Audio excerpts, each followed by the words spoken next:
I call the honourable member for Hughes.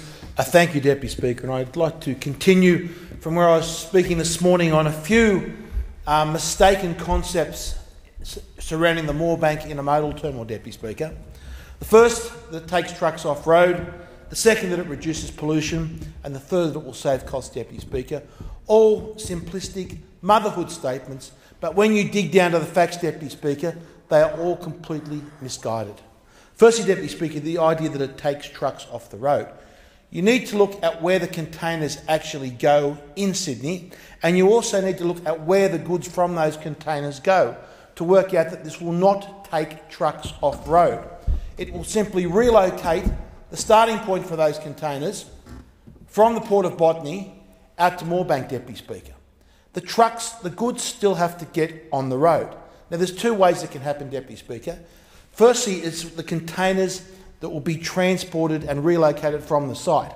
So rather than a container currently going direct by truck from Port Botany to, say, Eastern Creek or to the Wetherill Park area, where most of the containers go in Sydney, Deputy Speaker, the idea is that it'll actually go on a train all the way around to Moorebank. It will be then unloaded off the train, put on a stack, then put on another truck, and then trucked from Moorebank up to Wetherill Park or Eastern Creek. This doesn't take trucks off the road, Deputy Speaker. It puts trucks on the road. It increases the congestion in Western Sydney. The other possibility, Deputy Speaker, is the containers actually unpacked on site and distributed from Moorebank. Now again, Deputy Speaker, that fails to take trucks off the road because Moorebank is too far away from the demographic centre of Sydney. The demographic centre of Sydney, Deputy Speaker, is around the Parramatta area. And if you look, that demographic centre actually becomes a proxy for where the centre of distribution of goods be. This is why we see the majority of the containers going into Eastern Creek or going into the Wetherill Park area, because that is the closest major industrial areas close to the demographic heart of Sydney.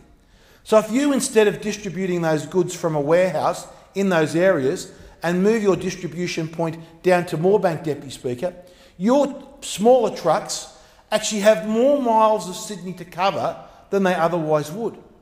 So by all accounts, Deputy Speaker, the idea that it takes trucks off the road is simply and completely mistaken. The second failed concept, Deputy Speaker, is this somehow reduces pollution in Western Sydney.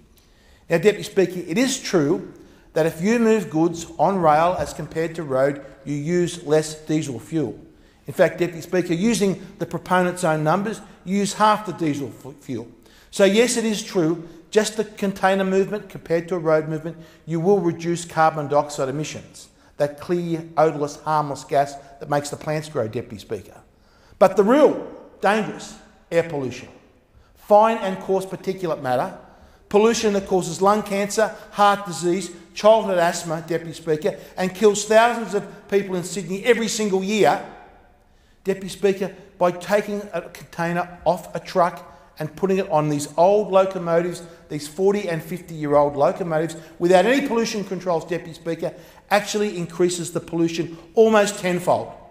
It doesn't double it, it doesn't triple it, it is almost a tenfold increase in particulate matter pollution from moving that container into Western Sydney.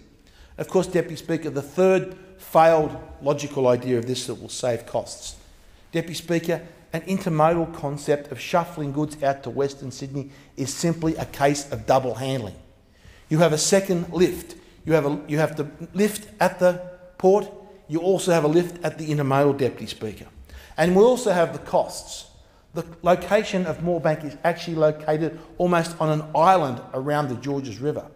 For this project to have any hope of working, for the containers to have any hope at all of getting out of that side of Moorebank, Deputy Speaker, we need almost a $750 million upgrade to access the M5.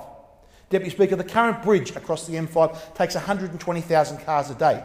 Compare that to the Sydney Harbour Bridge, there's 160,000. Can you imagine, Deputy Speaker, fully laden semi-trailers trying to merge onto traffic on the Harbour Bridge and then merge across lanes?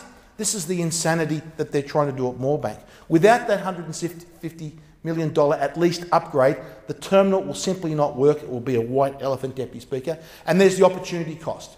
This money should be invested for the benefit of the nation, either at Badgerys Creek, where the airport is, or out at Eastern Creek, Deputy Speaker. Order.